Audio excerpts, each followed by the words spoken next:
Días.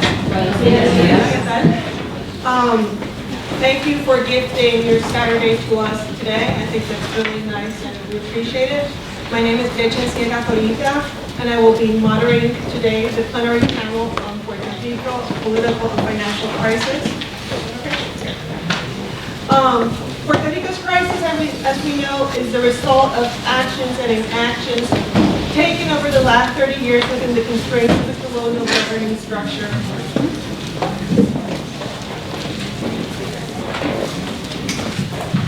Was the federal, does that work? Okay. But the federal and local governments are at fault, as are the people of Puerto Rico, who expect very little of their leaders. This summer, for the first time, we had a glimpse of possibilities. People from all walks of life, led by a generation that has never known prosperity in Puerto Rico, took to the streets to demand change. And change they did, but not enough, and we all know it. The establishment talks about the need of calm and stability. They say disruption is bad for the economy. This is true, but so is mismanagement, patronage, cronyism, and the corruption that has contributed to $70 billion worth of debt and led to the imposition of a junta by a negligent federal government prodded by voracious creditors. When you look at the totality of our problems, remaining calm and collected might not be the recommended course of action.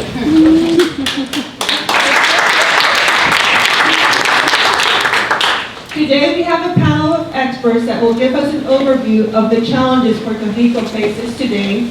I will not introduce them again since Carlos already let us know who they were exactly, but I'll give you a little brief synopsis of what they will speak about so you have an idea where we're going today.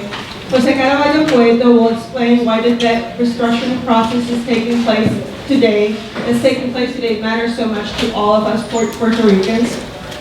Héctor Cordero-Guzmán will explain the socioeconomic impact of 13 years of recession, fiscal crisis, and Hurricane Maria on the population as a whole, and the workforce specifically. And Eduardo Conde will show how corruption has seeped into every aspect of life in Puerto Rico. Hopefully, during the course of this hour, we'll have a fuller understanding of Puerto Rico's problem, but also of potential solutions, what needs to change, and how we can go about it. One last point. Why should you care? That's a great question, and one that I ask myself all the time, especially since at this point I have lived more years outside of Puerto Rico than in Puerto Rico, and I do care deeply. I care because I grew up in a prosperous Puerto Rico, and I know the gratification of working really hard and getting to where you want to go. And I want every Puerto Rican to have the same opportunities that I had growing up in the island. I also care because we are nothing without our past. Our past is what defines us. And we need to protect this as individuals, as a culture, as an island nation. We cannot be allowed to be obliterated. And so it's very important because we can live our lives here, we can go on, we'll be happy with our families, our children, whatever. But when we look back, we'll have to know. And so that is what you need to be involved. So with that, let's start with that happy note.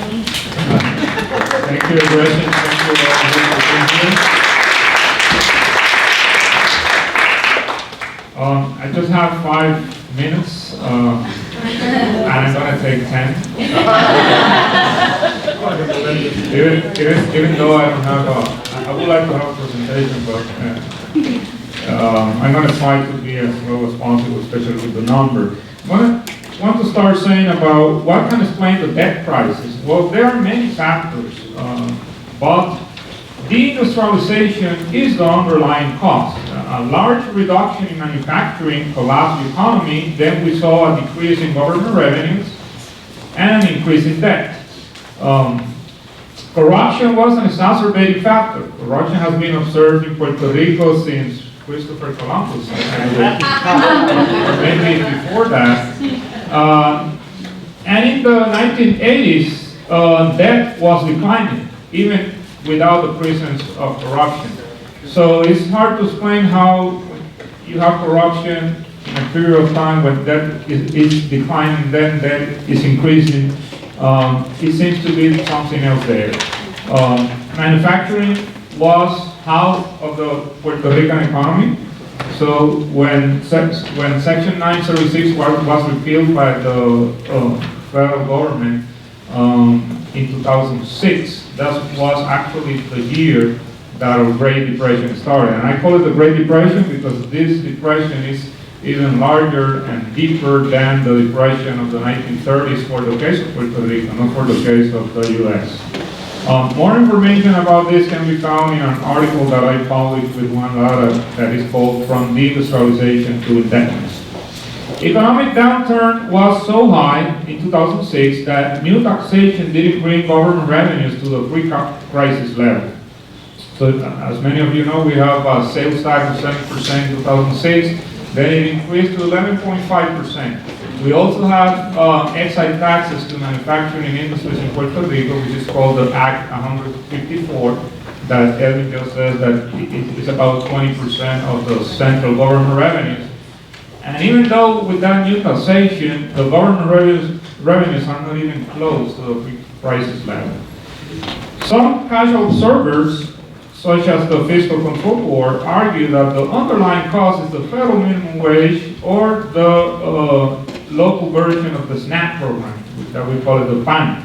However, there is no correlation between the proportion of the population that is participating in PAN, and actually that percentage of the population that is participating in PAN was declining throughout the 1980s and 1990s.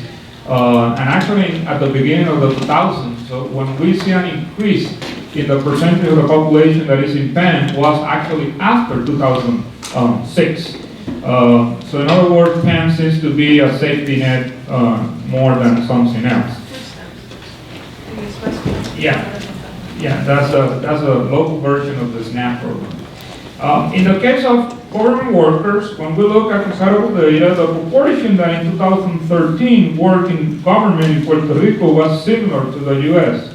Where's the big difference? In the relatively small size of our private sector vis-a-vis the private sector of the U.S. So in other words, the private sector of the U.S. generate a lot more jobs than in the case of Puerto Rico, even when you adjust by population.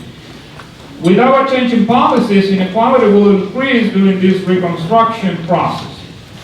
Why? Well, the Fiscal Control Board plans to use the new government revenues that are being created by the indirect effects of reconstruction to bail out bondholders. So let me explain this to you. Before Maria, in March 2017, the Fiscal Control Board certified a fiscal plan. And at that moment, they said that Puerto Rico can pay, the whole government of Puerto Rico can pay an average of 822 millions of dollars. They said, well, Puerto Rico, the government of Puerto Rico is so broke that this is the amount of money that we can pay today. 822 millions. What happened after Maria? That amount was doubled. And you say, well, if there is a disaster, how can you double that payment? Well, you know that when people are reconstructing, they're buying wood, they're buying a lot of plumbing and electricity stuff, and you have to pay sales tax to that. And also you have to hire a contractor, so that implies new government revenue. So instead of using those revenues to assist displaced families, they are using that revenues to pay more debt. Right now, the haircuts, whenever you hear haircuts, is of every this is another haircut. So the haircut is of every dollar that the government of Puerto Rico owes to bondholders, how much is going to be cut? So the government owes a dollar, how much you have to cut. So the board didn't disclose what is the optimum haircut. So every time you put the media, they're just talking about savings. Oh, Puerto Rico is going to save this amount of money. For me, in reality, it doesn't matter what are we saving. What matters is if it's sustainable. And nobody has said, or there isn't a single reporter asking fiscal control board and somebody in the government, is this debt agreement sustainable towards the long term? The two academic articles that are being out there about the optimal haircut says that the haircuts so far are not sustainable towards the long term. And I'm going to give you a few numbers. In the case of the Government Development Bank, the average haircut was 45%. In the case of COFINA, which is debt that was issued based on the sales tax revenues, was about 28%. In the case of PRICO, which is the Puerto Rico Industrial Development Corporation, was about 4%. Actually, pensioners get a higher haircut than bondholders of PRICO. In the case of PREPA, the Puerto Rico Electrical Power Authority was an average of 27%. The central government, 66%. And in the case of the total pension, 17%, because there are big haircuts to pensioners and also to people like me that are still in the system. Well, there are many entities that didn't have any haircut at all, including the 78 municipalities, the Aqueduct and Sewer Authority, the University of Puerto Rico, and some other government-owned corporations. Right now, many of these policies have been increasing inequality. For instance, in the case of pensioners, instead of establishing a cut that is progressive, so the higher your pension, the higher your cut, they put a flat cut to everybody.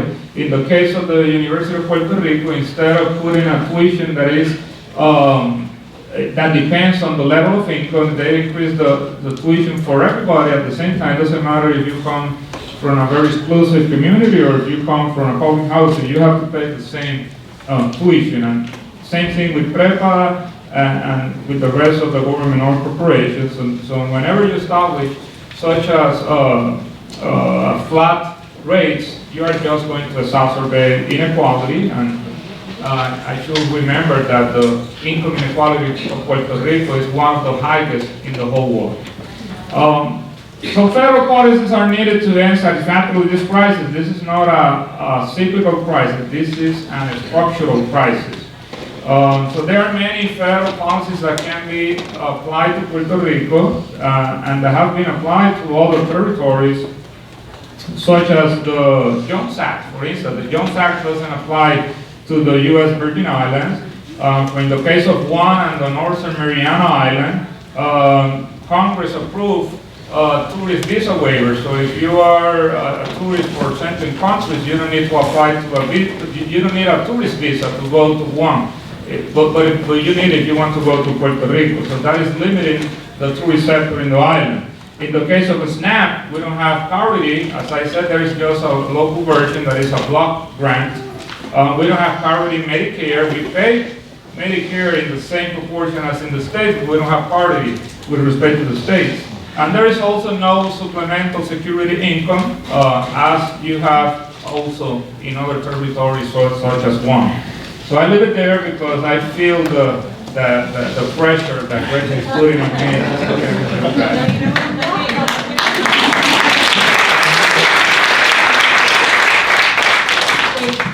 I'm looking at him because I think he has the most dense portion of the presentation, and this is something I have not done before.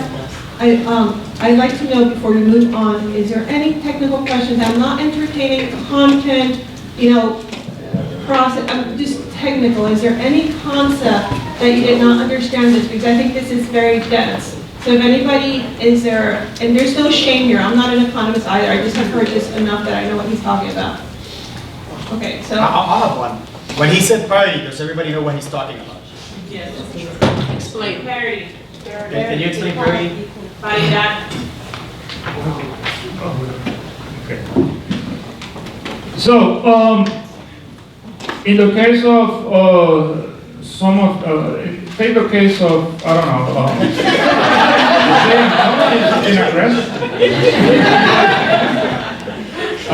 in the case of Medicare, we have to pay in every time that if you are working for somebody as me, I'm working for the University of Puerto Rico, every time they give me a check, they discount the payments to Medicare. So my employer have to pay a portion, I have to pay another portion. Well, guess what? When I get retired, if I come to the U.S., I get more benefits of Medicare than if I move to Puerto Rico. And actually, there are some cases right now going in the federal courts because some Puerto Ricans actually they move from New York to Puerto Rico. They say, Puerto Rico is warmer, it's better for my health. But they cut benefits because they say, well, if you move to Puerto Rico, you have lower benefits than in the U.S. Even some of this, in the case of this person that he moved, he said, well, I paid in the States my Medicare and the rest and my Social Security. So that's one of the issues that are going on right now. There are about 4 cases in the federal court right now about parties. And everybody understood, before we move on, what he meant by the haircuts. That means, if you have $1 in the system, you get a haircut of 14 cents, that means you have 82, whatever, do the math, okay? So we are clear on that. Okay, we're gonna move on, and we can go back, if anybody has questions, we can go back at the end of this, okay? Héctor, we're going. Yeah, we were told to try to spend 5 minutes, so I'll do my best to stick to that time limit.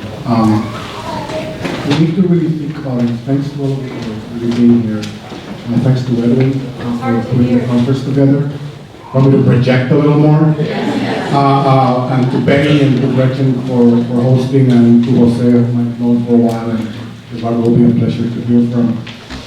One of the distinguishing characteristics of Puerto Rican migration is that it isn't a one-directional migration. Unlike other migrations in the past, where the migrants left a situation that they found very difficult and they never really wanted to look back. I saw the place the last time in my rear view mirror. That's not the case with Puerto Rican migration. I don't even know if we can call it migration rather than kind of interlocality or something like that, right? With trips, with transportation, with food. Think about the last time you were in Puerto Rico. You had to buy your plane ticket, you maybe rented a car, you definitely bought some food, you may have consumed other things, you may have had a place to stay, or may have rented a bed and breakfast or some such. You may have some investments in Puerto Rico, maybe a second home, maybe you're taking care of a home you may have inherited, and maybe you came with gifts. And sometimes the gift is you're here paying tuition for someone that lives there in your family. You're here sending medicine to someone in your family there. So when you think about the there and the here, it's a lot more everywhere than the there and the here. And that interconnection is something that we really have to keep in mind, not just in our imaginary, but it's a real fact of daily life, and the contribution of the Puerto Rican diaspora to the Puerto Rico economy cannot be underestimated. The tourism company spends a lot of time trying to market Puerto Rico tourism. When was the last time you were on a plane to Puerto Rico? Tell me who else was on the plane with you. And how many were the Americano tourists that they tried to market to versus how many of us were in that plane, right? So they don't market to us. But we are the engine of that tourist economy. Don't necessarily be mistaken by that or led to believe otherwise. And a lot of what I'll say, it's in a book I published in 2016 on Puerto Rican poverty. Came out of a federal grant from the Department of Health and Human Services to look at the Puerto Rican population with benefits. And that grant started in 2012.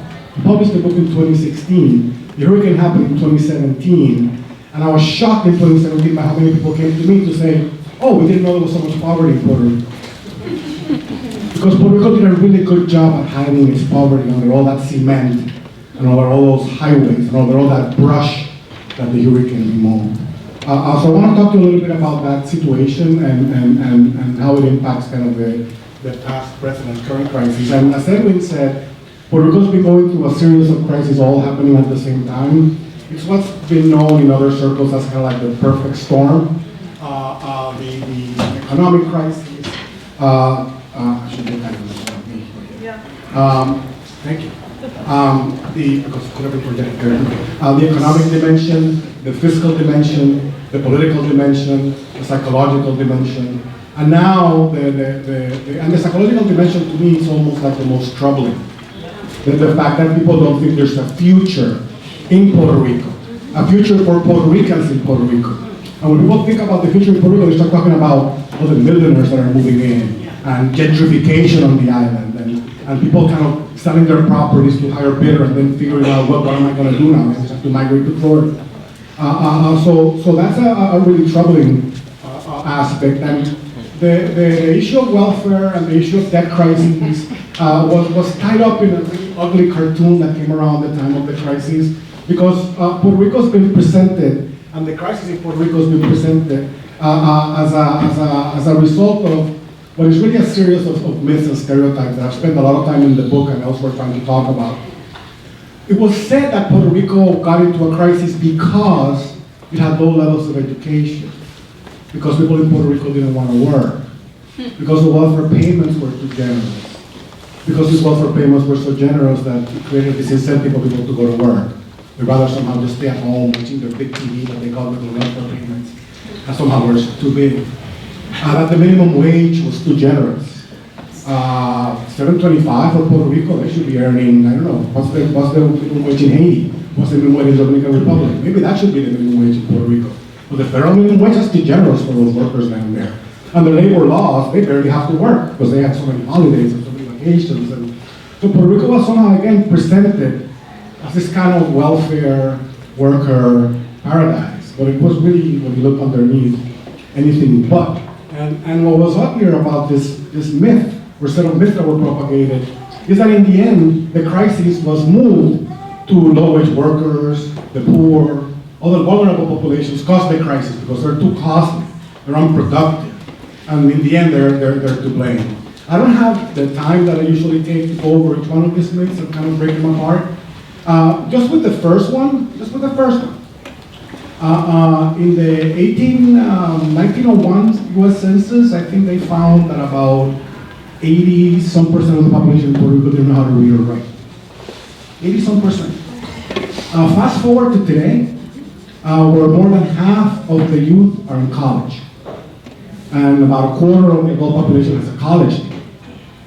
So Puerto Rico is not a low education place. There's more education in Puerto Rico than 8 states of the United States. For a place that 100 some years ago, 80% of people didn't know how to read or write.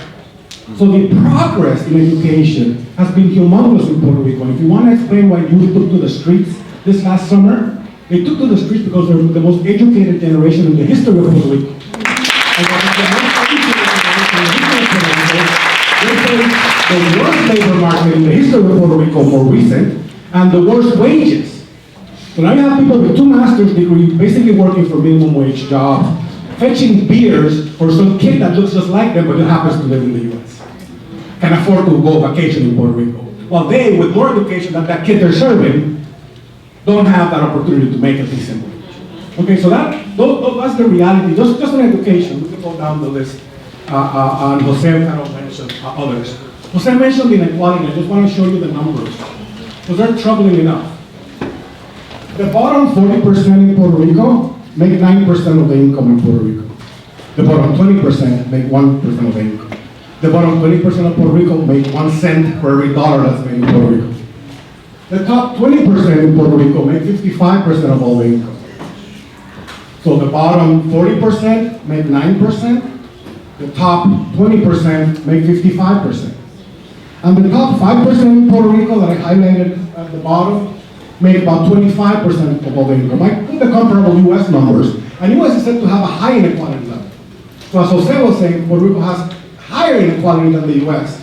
And it borders on the outrageous side, because when you have 5% of the population making 1 out of every $4, or a quarter out of every dollar, and when you have 20% of the population making more than half of all the income, that's not sustainable. I would argue kind of over the long run. So let's talk a little bit about the impact of inequality after Maria. And what happens with inequality is that it puts the 45% of the population in Puerto Rico that's below poverty in a really super vulnerable situation before the storm hits, So very vulnerable structures, they have less supplies to prepare. You hear emergency management say, you have to have at least $500 in cash, and you have to have at least 1 or 2 gallons of water per person per day. If as it is, you're already living hand to mouth, paycheck to paycheck, and that's if you're lucky. How on earth are you going to be able to accumulate $100 just so you can prepare for the storm? Once the storm hits, they have fewer cash and other resources, are isolated from distribution channels, are more affected in their personal networks. Everybody they know is messed up this as much. When you're in an upper income bracket, you have other resources you can draw upon to protect yourself from those issues. And then during the recovery and reconstruction stage, those voices are not considered important. Many people are told, why do you live there? It's such a vulnerable place. You should move. You should live somewhere else. Like they're disposable or replaceable, and that home isn't really home. And they have difficulty really hearing their voice, which is why meetings like this and meetings like this are important, because they do help give some voice. And Puerto Rico's population is highly vulnerable, and I'm kind of wrapping up. I have my timer set up, but probably about 7 minutes. If you look at the population below poverty and with disability, that is poor and disabled, it's about 10% of the population. If you look at the population below poverty, it's about 46% of the population. And that's a few years back when the population was 3.5 million. If you look at the population that is poor and disabled, poor or disabled. You're either below poverty or have some disability. That's 56% of the population. And if you look at the population that's either poor or disabled or younger than 18 or older than 65, that's 69% of the population. People talk about there's 3 broad vulnerabilities in the population, especially when storms hit. Age vulnerability, you're too old or too young. Income vulnerability, you're too poor. And disability vulnerability. You depend on electricity to be able to sustain yourself. You depend on support from others to be able to move around, to read, to hear. So Puerto Rico is already an extremely poor and extremely vulnerable place. Again, even though we've done a great job at putting a lot of cement on the island to make it look like it isn't, because there's a difference between owning a place and owing a place. And Puerto Rico doesn't own itself. Puerto Rico owes itself. And all that cement was borrowed to make it look like there was no poverty, when in fact underneath all that cement, it's a very big unequal structure. Puerto Rico's caught up in a demographic economic death spiral. Economic crisis is leading to further labor market collapse. Migration, loss of workers, loss of families, changes population composition. That means loss of markets, loss of sales, loss of revenue, loss of income.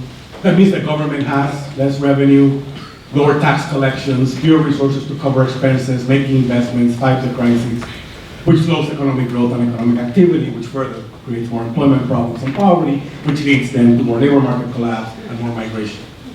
And it's, and let's show you that graph, and it's really reflected in the population. Those were the UN estimates of population loss in Puerto Rico.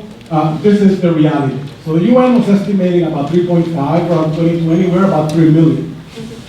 So this was the projected population class in Puerto Rico before the storm. This is where we are now. So you have to move all of this down, it's going to happen down here. So we're about 20 years ahead of the most pessimistic population estimates in terms of population loss. These were the ages where we've lost population in the working ages and their children, and we've gained population in the elderly a year. So when you look at the population pyramids, this was Puerto Rico in 1950, this was 2015, this looks like 2050, and this would be about 2100. Where there's about 400,000 people in this younger cohort in 1950, there's about 100,000 people in this younger cohorts in 2100. So we've essentially succeeded in depopulating Puerto Rico at a massive scale. I have some to say about challenges, but I want to finish with some comments about why is it that we are where we are and how part of our biggest problem may be mental. Colonialism robs you of your past, robs you of your sense of worth, robs you of your present ability to sustain yourself, as been documented, but robs you, more importantly, of your possibility of imagining a better future, your future, that you somehow control. I'm supposed to stand here, or sit here because I'm supposed to give you some answers, but let me finish with some questions. How can we expect a place with twice the poverty, 46% in Puerto Rico versus 21% for Mississippi. And half of the policy tools, you heard from Jose, you heard from Edwin, that many of the programs that are part of the war on poverty are capped in Puerto Rico, don't operate the same way. You get about $112 per person per month from the food stamp program. In New York, you can get $300 for it. So how could a place with twice the poverty and half the tools be expected to improve? I would expect that place with twice the problem to have twice the resources, not half the resources, right? So how could Puerto Rico not end up in a fiscal crisis? Why isn't there a Marshall Plan for Puerto Rico?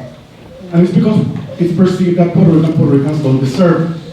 And that's where the corruption talk can be a double-edged sword. It's true that there's a lot of corruption, but that's also used to say we're not going to give you any money because we're going to mismanage it and we're going to waste it and you don't deserve it. We have to be very careful with the deserving, undeserving language because we can easily slip into the corrupt, on welfare, don't want to work, want to live off the federal government language that can be used really against us. So Puerto Rico doesn't get a Marshall Plan because they're to blame, Puerto Ricans are to blame for the crisis. Their bad behavior and their spendthrift ways, their generous welfare and labor laws, generous minimum wage. Puerto Ricans are used to living off federal subsidies, and dependence is the narrative that is put out there, even by the president. So the question is, did Puerto Rico go into fiscal crisis because it did not generate the profits over the last 40 years? Has anyone looked at the profits generated in Puerto Rico over the last 40 years? Walgreens, the pharmaceuticals. Or did it get into this place because it did not collect the taxes to pay for what was needed to sustain the society? Who has benefited and benefits from Puerto Rico colonial crisis? So it's not that Puerto Rico hasn't produced, it's that what's been produced has been taken by outsiders and by that 20% on top of the population that is eating 55% of the pie. Unless we really critically think about how we're going to figure out policies that help redistribute that, we're going to be caught up in pretty much the same dilemma.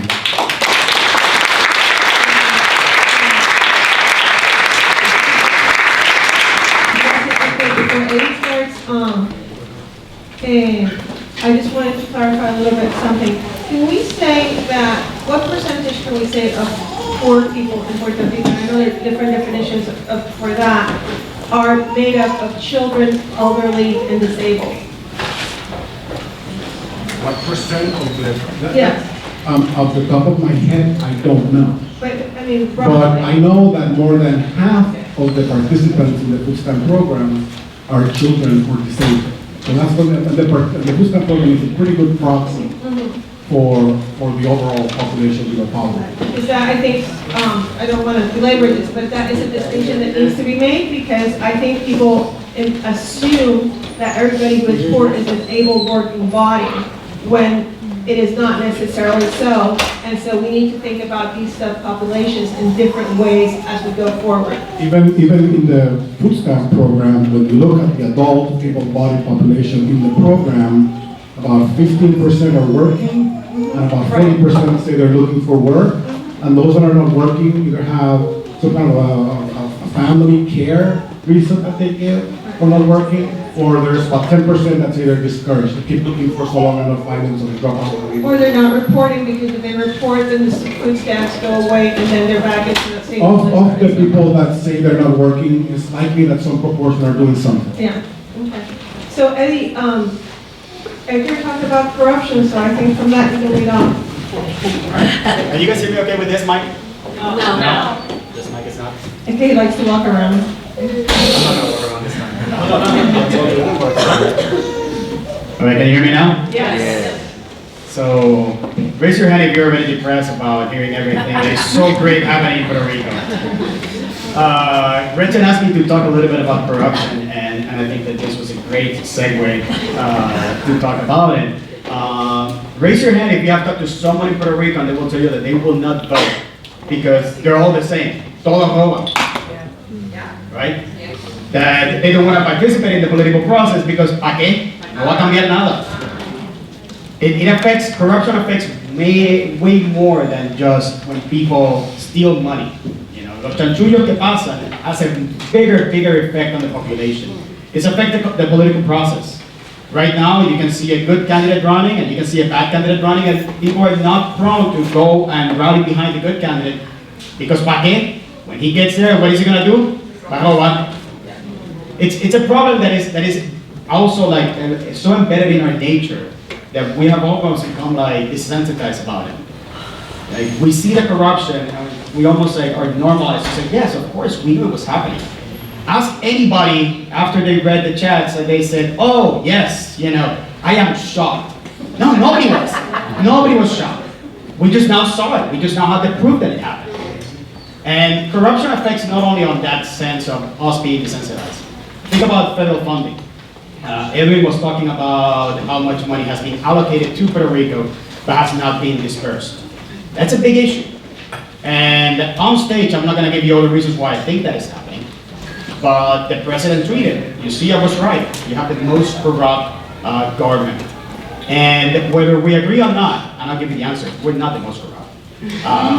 Whether we agree or not, and whether we're the most corrupt, it is a factor. It is a factor that affects us right now. Federal funding is being delayed into being dispersed into the island. FEMA money is not a gift that we get. It is part of a program that we participate. It is money that we deserve because we participated in it. And right now we're not getting it. When we think about what effect does that has on the holding the funds, first of all, there's several components to it. There are several legislations right now that have been introduced to have a reconstruction SAR. And there's some other proposals for having a body.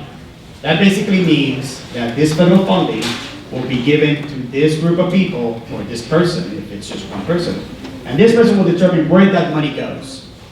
So that means that the people of Puerto Rico elected a government that now is going to be useless because they're not going to be there reconstructing the island. This other person, this non-elected by the people, will be the one determining how that money is spent. Again, it's another issue with democracy. And I'm not going to go too deep into Promesa, but let's not forget that the board members of Promesa were not elected by the people of Puerto Rico. We still now have a government that will have even less power. That power is being pushed elsewhere. But let's keep on the economic side. What happens with this money that is not reaching Puerto Rico? When you have an economic crisis, when you have a recession, and I have economists here that will be able to tell me whether I'm right or wrong on this one. The best way to get out of the recession is to inject capital into it. You do not take money out. When the 2008 recession hit, the US did what? They did the bailouts, right? And everybody hated the bailouts, and people were so opposed against bailouts.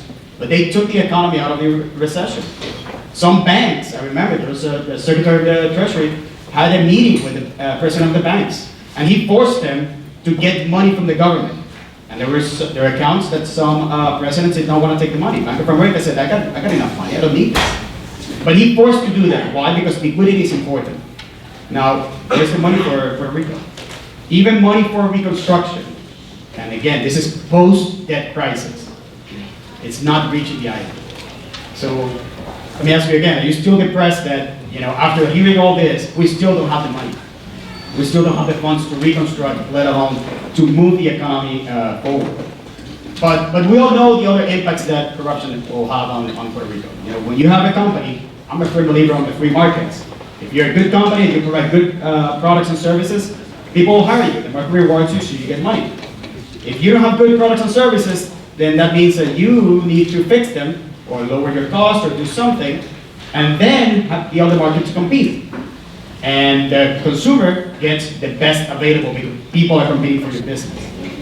But when you are having a corrupt environment, and people are trying and have the best product and the best service, sometimes even the best price, and they're trying to get a money from the government, everybody knows they're not getting it.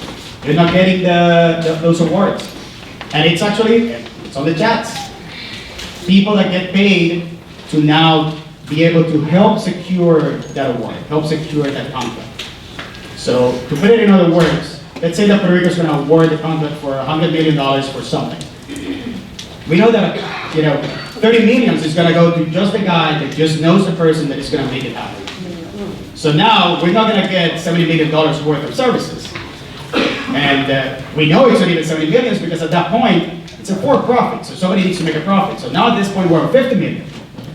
And now because of lack of oversight and accountability, we don't think it's even gonna reach the quality that we deserve.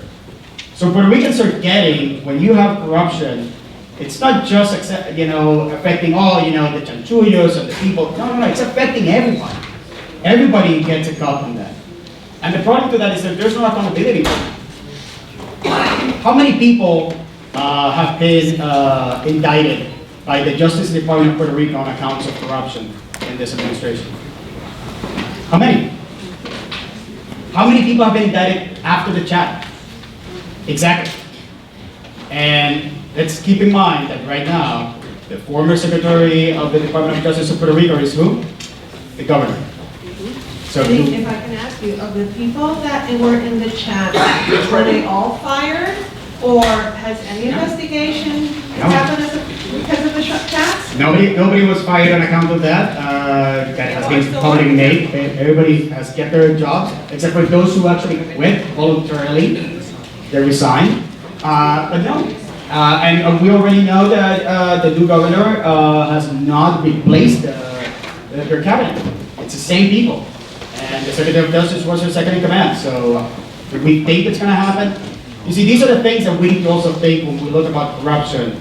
It's a big issue. It's more than just saying, well, we need more transparency. Because, and I'm a big proponent of transparency. We need to be able to see the data, who's getting the awards of the contracts, what's happening. That is super important in the process.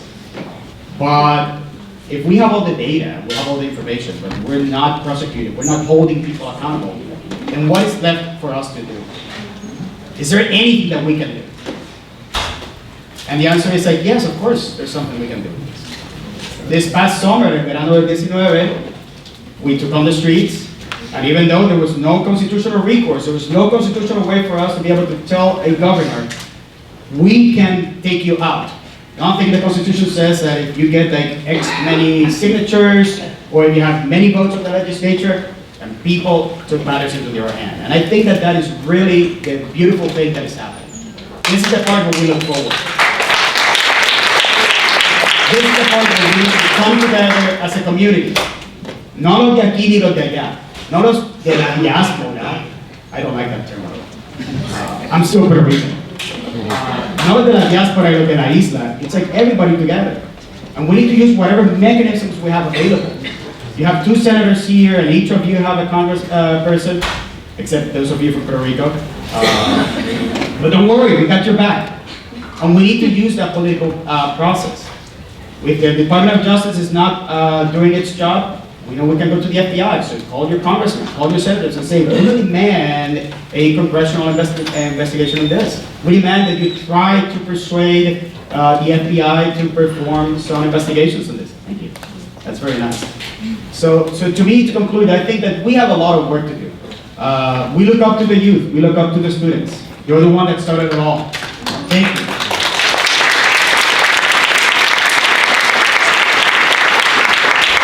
But to those of us that are not students, that haven't been for a while, we need to support them. Because that's exactly what happened. It was great to have Ricky Martin tweet. It was great to have Bad Bunny. It was great to have Hey Charlie. It was amazing. It was great. We need to.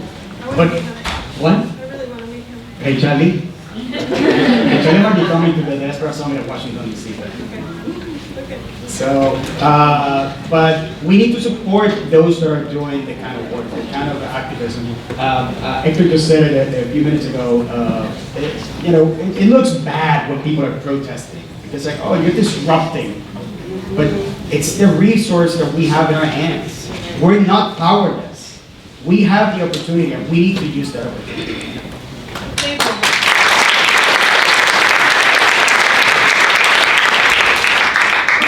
So a couple of things before we start asking some of the questions here. First of all, since we are in New England, I want to point out that both Senator Sanders and Senator Warren have been extremely good allies of Puerto Rico. So you are blessed to have senators in this area that really have their ear to the ground on Puerto Rico. And I'm personally, and I think all of us are very grateful to all the actions they take, so gracias. The other point I'd like to make is we were talking about graft editing. Last night, Bill Maher was talking about graft in California and how anything in California starts as a $3 item and winds up being a $50 item because of all the add-ons along the way. So, one of the wealthiest states in the nation has the same problems. This is not a Puerto Rican problem. This is a governance problem, okay? I'd like to start with a slightly vague but not so vague question, which is the issue of narratives. There are a lot of narratives are there, and I think we are going to be victimized by these narratives if we don't take care of them. We all know about the narrative of the $91 billion that President Trump has perpetuated. Just last week, one of the conservative news outlets came out with a full-on investigative report where the number was reported again. It's not just President Trump. There's actually news outlets, propaganda outlets that are perpetuating this narrative. There is also the narrative right now, and I'm going to throw out these things and I'd like to comment, that the last portion of the debt restructuring, as you saw, is a lot of pieces, right? And the last piece was this plan of adjustment for specific types of creditor debt. And we're getting this narrative that it was a good deal. And yeah, maybe that deal was not so bad, but the deal as a totality is a very, very bad deal. And we're hearing from the government of Puerto Rico and from others in the media that this last plan of adjustment is a good deal because the pensioners were kind of protected and that's what matters and so forth. That's another narrative. There is another narrative by the government, I've heard them say, that employment is rising in Puerto Rico and that poverty is going down. No mention of population there. And then the last thing that I just want to put by way of narratives is where are these narratives leading? Well, something that they did not talk about because we just don't have time is land use in Puerto Rico. And I just want to go very briefly into this because these narratives kind of all feed into the same thing. We have now a floodplain map by FEMA, which says that you cannot rebuild in a flood zone.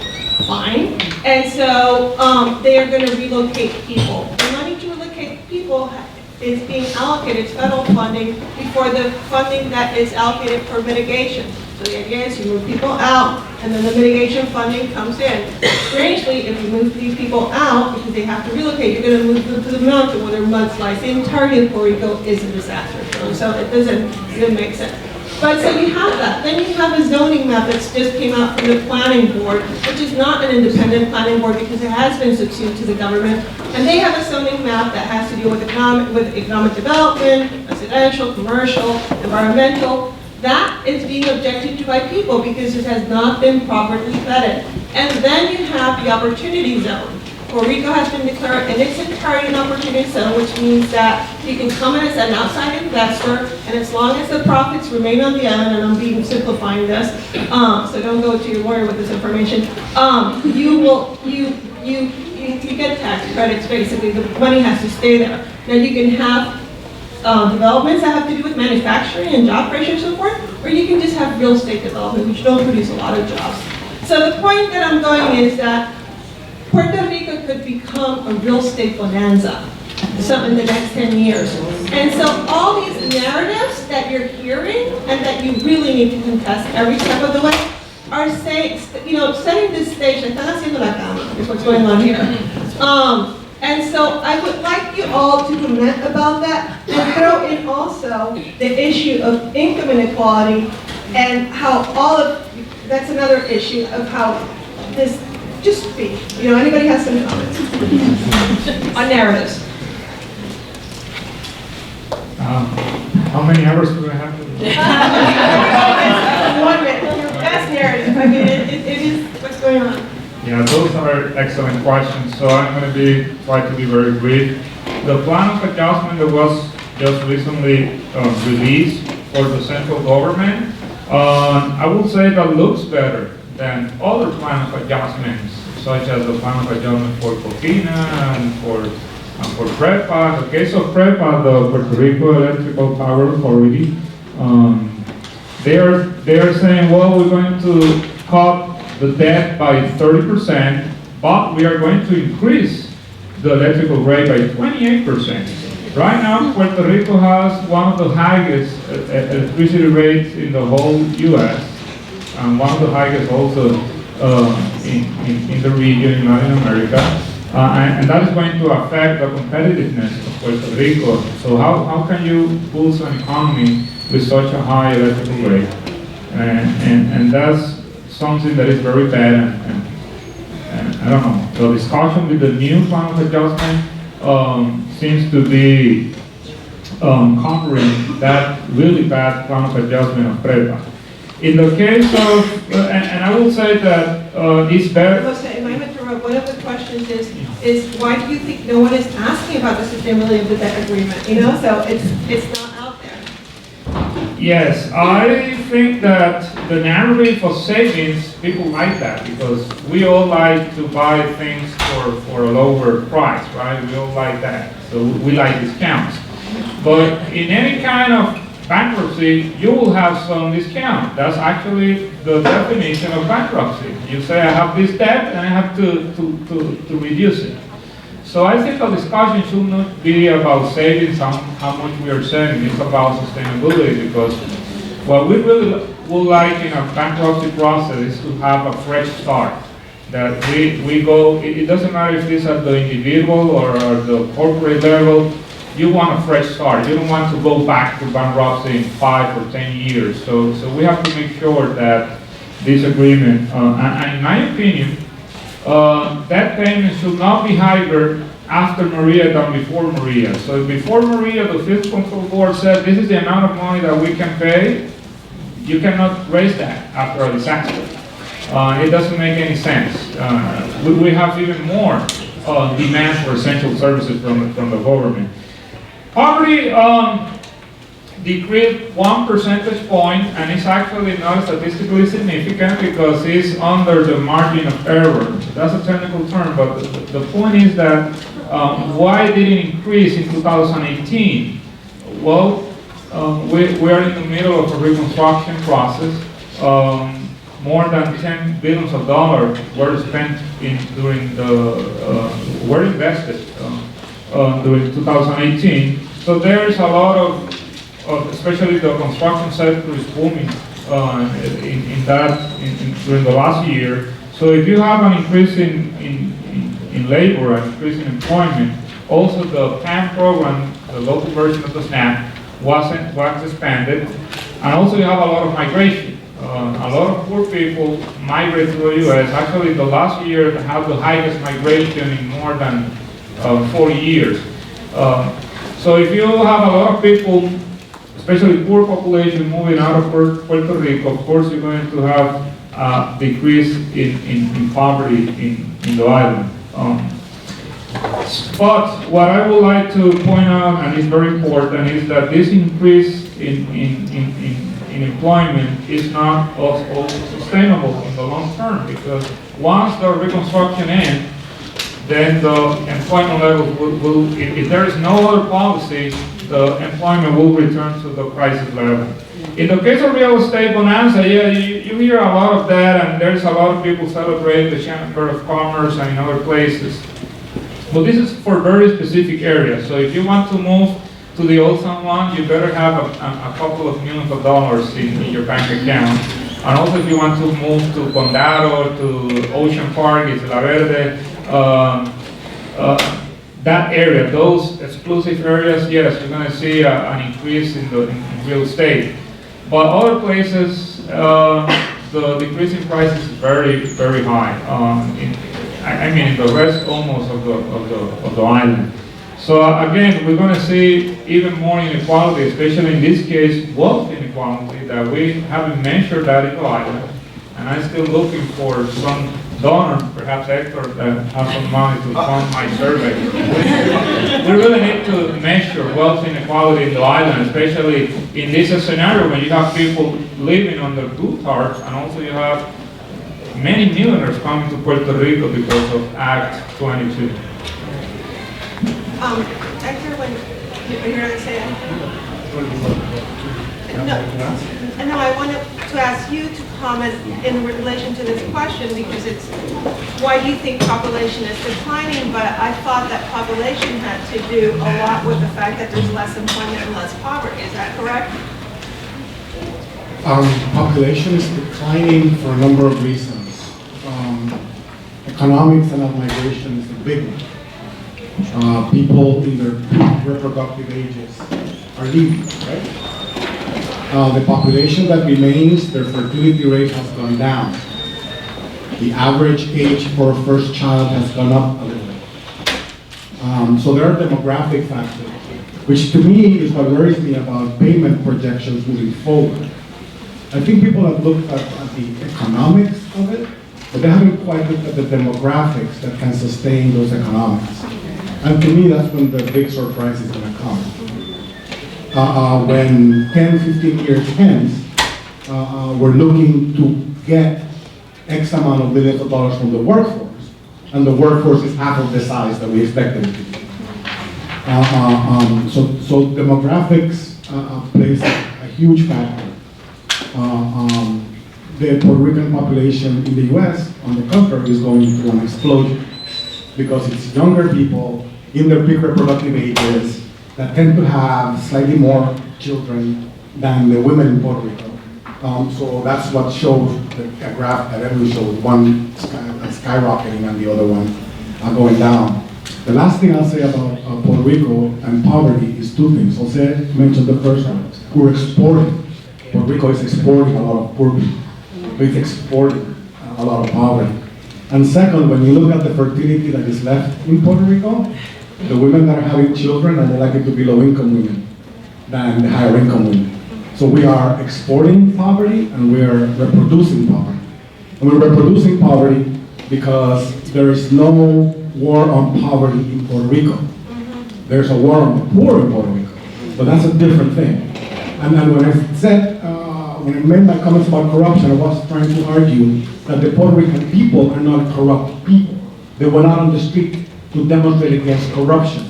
But the system that we currently have in place, as Edwin showed with the Kelleher example, is that the system itself and the way it runs facilitates, encourages, and is predicated upon very high levels of corruption, of transactional corruption, of rent-seeking corruption. And so long as that continues, we are going to have a problem growing the economy because the fight is not over who's more productive, but the fight is over who's got more friends so they can get a contract from the government to grow their company. The company doesn't grow because it's better in the market. The company grows because it has an ally in the government that can move resources to it. But I do agree with Jose that corruption is not the only variable. That's for sure. And there are other variables at play. But certainly that's a factor. And it's not a cultural, individual trait. It's a systemic. It's a colonial system. Colonial systems are notoriously corrupt. Yeah. They're notoriously clientelistic. Yeah. Puerto Rico's a client of the largesse of the U.S. And talk about narratives, that is the narrative, right? Puerto Ricans are all a bunch of lazy, welfare-dependent people that will not for the U.S. generosity. They'll be worse than they are. That's the predominant narrative. And what I try to do, what Jose tries to do, what Edwin tries to do, what many of us in academia try to do, not always successfully, to try to think about okay, what are some data-driven explanations that are closer to the reality that we feel and experience than this colonial narrative. We're still on the same colonial narrative that we've been our entire history. Puerto Rico's a little child depending on big benevolent Uncle Sam. And unless we rid our own minds of that stuff, we're still going to get it because we're the first ones to reproduce it. When I was doing all this welfare work, I wish I had a camera to go in Puerto Rico and ask people, why are people poor in Puerto Rico? Oh, because they don't want to work. Oh, because they're not. Oh, because they're not. Why are you poor? Oh, no, I work really hard. I do the best that I can. I work really hard. So for people to understand their condition, but when it comes to people around them, it's like they jump into this colonial narrative to explain other people's poverty. And that's a problem.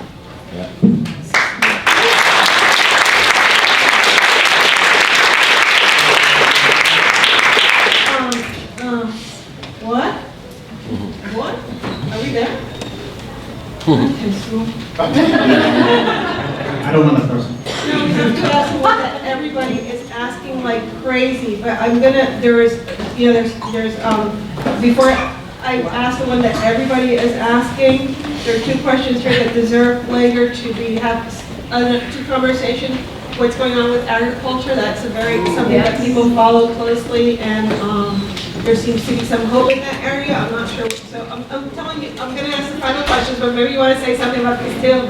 And the other one was what's going on in Vieques' economic situation. I'm just going to make a note on Vieques. It is funny to me that we treat Vieques and Culebras the way the United States treats Puerto Rico. It's literally, they're colonies, they're sub-colonies of the colonies. And what happens over there is egregious. And what has happened over the last 2 weeks, I'm going to tell you sensitive, you probably don't follow the blow by blow, but the person in charge of Las Lanchas, who's a Woback, they used a little while ago, they used Las Lanchas to take equipment for a wedding in one of the islands, and people were left on the other side of Puerto Rico overnight waiting for the lancha, or I don't know how many hours. So there was a big, brouhaha. These are for public use, and you're using it to transport things for somebody's wedding. And they found that somebody in Fortaleza had authorized it, so the person in charge of Las Lanchas was let go, and they put this woman who did not have any experience in lanchas, but they gave her a second in command to run the operation. Her name is Mara Lopez, okay? So Mara Lopez goes, and there's this whole problem with Las Lanchas, and she goes out there and she tells people first that they need to put themselves in her shoes, which is absolutely That's after outrageous. not being allowed to leave. Right, well, yeah, that's after not allowed to leave. But anyway, so she goes out there to talk to them, and they prevent her from leaving. They basically hold her hostage, the same way they're held hostage back on the other side of the island. They put kayaks around the island, and so she eventually gets out and so forth. And so this is so emblematic of what's going on. The governor then issues a statement saying Mara Lopez stays on her duties, but she will not talk to the spokespersons of the people of Vieques and Culebras, okay? So this is the kind of, in a nutshell, for the person who asked about Vieques, this is what's going on with Vieques. Vieques is a colony of the colony, and that's all I can say about it. So the last question I'm going to ask, which is there, I don't know, 10 of these. What do we do? What do we do in our demands? What do we do as people of the community of New England? What do we do when we're one and there's so many problems? Where do we go? People, it's the basic question we get over and over and over again. People want to help and they don't want to. And before you guys answer, I'm going to tell you, Betty knows the answer to this question, so you all should corner her at some point. So, where do you want to all start? Eddie, you want to start? I think that what do we do? I think I already alluded to where I would go. I think we were very successful in harnessing the power of the people. I think the problem we had is that we stopped. We stopped too short. Governor José resigned, and that was it. And it took all the energy out. Granted, process also started in Puerto Rico, so people have to get back to work. It was 2 very intense weeks, but we can't stop there. We can also assume that, because I can't just take it to the streets, I'm not going to do anything. The narratives is the important part. It's the information. That's when we come to these Diaspora summits. That's when we get educated. But we have a duty, and it's to continue to educate those that we love. I'm in Washington, D.C., and I took my holiday weekend to come here, to talk to you, to meet some of you, to learn about you. But if I call my family in Canóvanas, they have no clue what's happening in Puerto Rico. And I'm just me being honest. They have no idea what's happening with the debt, they have no idea. And I think it is my responsibility to educate them. It is my responsibility to engage them. It's my responsibility to say, hey, this matters to you. Actually, it matters to you in a way more than it matters to me. It affects your daily lives. How is it that you are not? We have a responsibility to energize our people back home. One of the things that I learned, and I learned this at another conference, is that, and it's something that stuck with me. Somebody said, people in Puerto Rico, they don't know that they're poor. They don't know how bad they have it, because they got used to it. We have the benefit that we've been able to go out, see the world, and look back and say, holy crap, what's going on here? We need to bring the information back to them. We need to give them energy, and we need to give them hope, and we need to bring them all the power that we have here in the diaspora, organizing with money, using Congress, using whatever resources we have at our disposal to help change the system.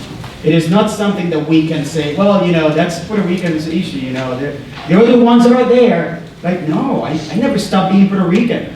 No, I will always be Puerto Rican, right? Puerto Rican, what is So I'm going to short, so I'm just going to run through my list. Educate, while we're here. Organize. If you're educated, but you know you're in your cubicle and you're not with your community out there, you're going to lose that fight. I can guarantee you that. Advocate with the information that you educated yourself with and then you organize. Go out there and fight. Put up a fight. You can either take it and say, well, that's what I'm destined to be, or you can say, hell no. And we are the inheritors of generations of people that have said hell no, and we can do it again.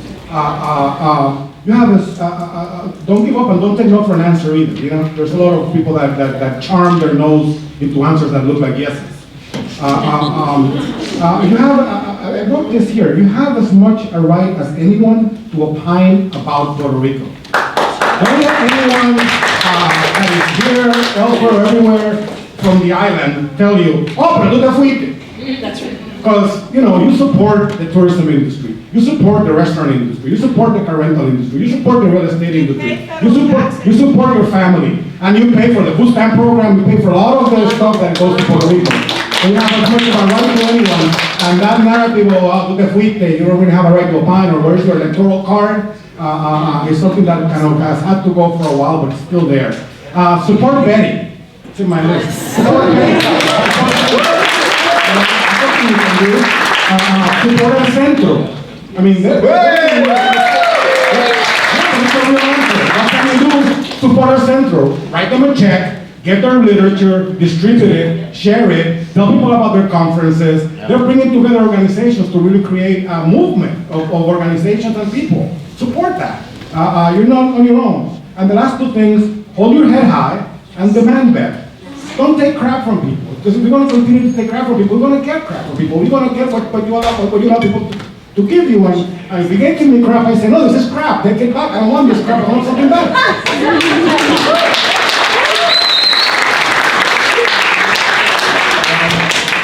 The question about agriculture, that sector was one of the biggest losers after Hurricane Maria. A lot of production and employment was lost, and they are trying to recover after 2 years. They are not in the pre-crisis, in the pre-Maria level, especially in employment. The good news is that there are many young population, even many of my students are very interested in this sector, and that used to be the case back then. In the case of Vieques, I think that, I don't know, I have been in Mexico in Isla Mujeres, and I see why Vieques is not the Isla Mujeres of Puerto Rico. It's so beautiful, have so many things to offer, but the case of Vieques is almost the case of Puerto Rico. Many people migrate. I went there with my family this summer, and most of the people I met there, even taxi drivers and everybody, they say, no, I'm no longer there. There's a lot of gentrification. Most of the business owners are not from Vieques, and a lot of people have moved. So those are to answer those two questions. In the case of what to do, I endorse what my colleague says over here.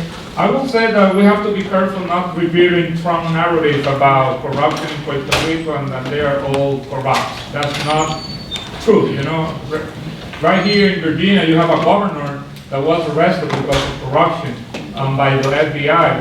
We don't have that in Puerto Rico, and the FBI is there for quite a long time.